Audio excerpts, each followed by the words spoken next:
Olá, meu nome é Gabriel, eu sou estudante do curso de nutrição na USP e hoje eu vou te convidar para uma das fronteiras mais fascinantes da ciência da nutrição contemporânea. Você já se perguntou se o que você coloca no seu prato hoje pode afetar o quanto você vai envelhecer amanhã, não só em anos, mas em qualidade celular, em vitalidade, em saúde que você realmente sente? Pois bem, existe uma estrutura minúscula nas pontas dos seus cromossomos, que se chama telômero, que funciona como um relógio biológico. E a ciência começa a mostrar que certos alimentos podem influenciar diretamente esse relógio. A gente vai falar hoje sobre alimentos funcionais e envelhecimento saudável, com ênfase em telômeros, inflamação e estresse oxidativo. Mas antes de entrar nas evidências, vamos alinhar os conceitos. O que são alimentos funcionais? São alimentos ou ingredientes que, além de nutrir, produzem efeitos benéficos à saúde, além de sua função nutritiva básica. No Brasil, a definição é regulamentada pela Anvisa, RDC 2 de 2002, e inclui compostos como fibras, fitoquímicos, probióticos, ômega 3, entre outros. E o que são os telômeros? Nada mais do que estruturas localizadas nas extremidades dos cromossomos, e a cada divisão celular, os telômeros se encurtam, e quando eles atingem um comprimento crítico, a célula entra em senescência, ou seja, ela para de funcionar adequadamente. E esse processo está muito associado a doenças crônicas, inflamação sistêmica e mortalidade precoce. A inflamação crônica de baixo grau e o estresse oxidativo são dois dos principais mecanismos que aceleram esse encurtamento. A chamada inflammaging, uma inflamação silenciosa e crônica associada ao envelhecimento, é hoje reconhecida como um dos pilares biológicos do envelhecimento patológico. No mundo, a Organização Mundial da Saúde projeta que até 2050, 2,1 bilhões de pessoas terão 60 anos ou mais, um número sem precedentes na história humana. No Brasil, o envelhecimento ocorre de forma acelerada e desigual. Segundo o IBGE, a proporção de idosos com 60 anos ou mais quase dobrou entre 2000 e 2023, passando de 8,7% para 15,6% da população. Isso representa mais de 33 milhões de pessoas. Em 2024, a expectativa de vida ao nascer chegou a 76,6 anos, o maior valor histórico registrado. Para os que chegam aos 60 anos, a expectativa de vida adicional é de 22,6 anos em média.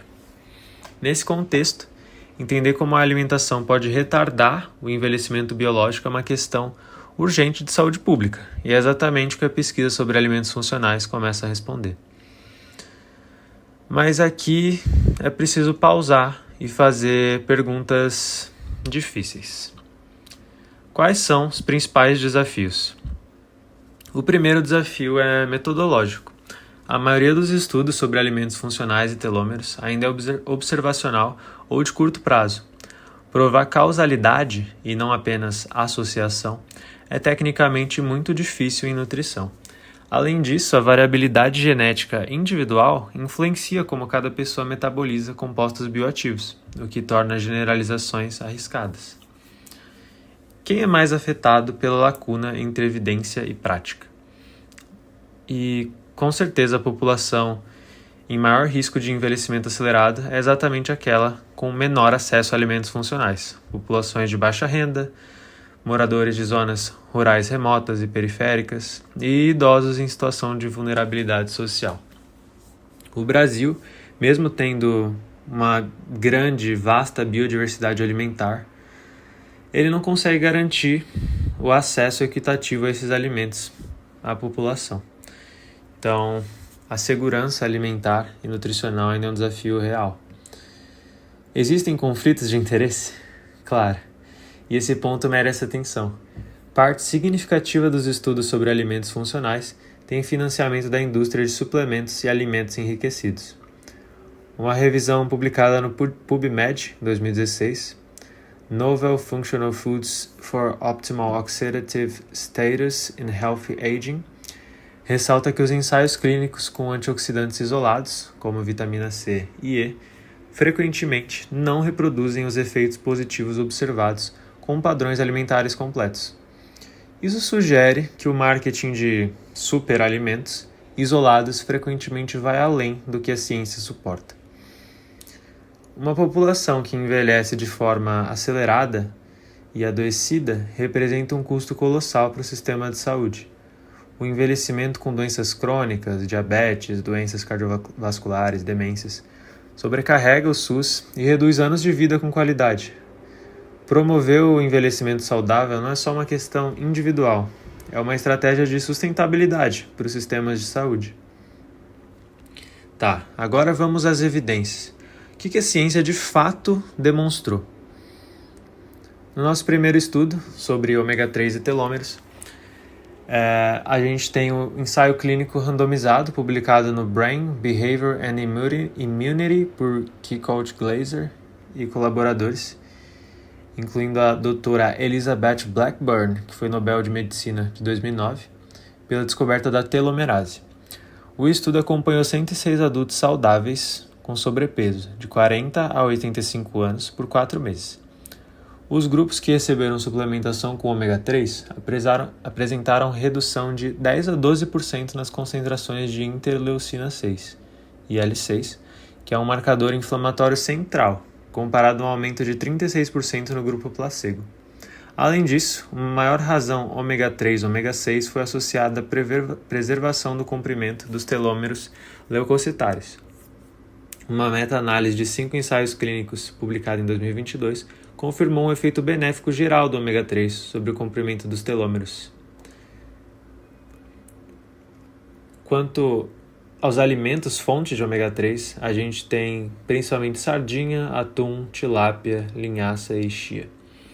Para o nosso estudo 2, dieta mediterrânea e telômeros, a gente teve o estudo PREDIMED Navarra, publicado no Clinical Nutrition, que avaliou 520 participantes de alto risco cardiovascular com idades entre 55 e 80 anos, por 5 anos. Mulheres com alta adesão ao padrão alimentar mediterrâneo apresentaram telômeros basais significativamente mais longos. Cada ponto a mais na pontuação mediterrânea equivaleu a aproximadamente 1 ano e meio a menos de envelhecimento telomérico. A dieta mediterrânea é rica em polifenóis. Resveratrol, das uvas, catequinas do chá verde, quercetina da cebola, que atuam inibindo o estresse oxidativo e a inflamação, mecanismos diretamente ligados ao encurtamento dos telômeros. Uma revisão de 2024, publicada nos Nutrients, confirmou que cada componente da dieta mediterrânea parece contribuir para a homeostase telomérica, através de vias como NRF2, NF-κB e a ativação da telomerase. Além disso, a gente tem alguns outros compostos, como a cúrcuma, por meio da curcumina, que ativa via NRF2, reduz NF-κB e estresse oxidativo. Uns probióticos, ou kefir, que em uma revisão sistemática e meta-análise a gente demonstrou redução de marcadores inflamatórios em modelos de síndrome metabólica. E antocianinas, de mirtilo, que estudos in vitro indicam proteção de células endoteliais contra dano oxidativo. Diante do que a ciência aponta, o que a gente pode propor, então? Bom, a gente pode começar com políticas públicas, como, por exemplo, o Guia Alimentar para a População Brasileira, que já orienta para o consumo de alimentos in natura e minimamente processados. Avançar significa incluir evidências sobre compostos bioativos nas políticas de alimentação para idosos, como o Programa Nacional de Alimentação do Idoso, e fortalecer a atenção básica com nutrição personalizada voltada ao envelhecimento. A gente também pode valorizar a nossa biodiversidade. Nosso país possui um arsenal funcional pouco explorado, como açaí, cúrcuma, castanha do Pará, cacau. Integrar esses alimentos às políticas de segurança alimentar é uma grande oportunidade. E o futuro aponta para uma nutrição de precisão. Uso de dados genômicos, microbioma e biomarcadores como comprimento telomérico para personalizar dietas funcionais. Ferramentas de IA já começam a ser usadas para prever essas respostas dietéticas individuais. E formar profissionais de saúde, como o próprio estudante de nutrição, para comunicar evidências com responsabilidade, sem ceder ao marketing de superalimentos sem suporte científico. E agora, vamos voltar para a pergunta lá do início do podcast. O que você coloca no prato hoje pode afetar o quanto você vai envelhecer amanhã? E a ciência responde que sim, mas com nuances. Não existe um superalimento isolado que vai salvar seus telômeros. O que as melhores evidências apontam é que padrões alimentares sustentados ao longo do tempo, ricos em compostos bioativos, com diversidade e qualidade, influenciam positivamente os marcadores biológicos do envelhecimento. A mensagem central é a seguinte: envelhecer bem começa no prato e começa hoje. E como futuros profissionais de nutrição, nossa responsabilidade é traduzir essa ciência em políticas, em prática clínica e em acesso para toda a população brasileira. Obrigado por me ouvir. Te vejo logo mais.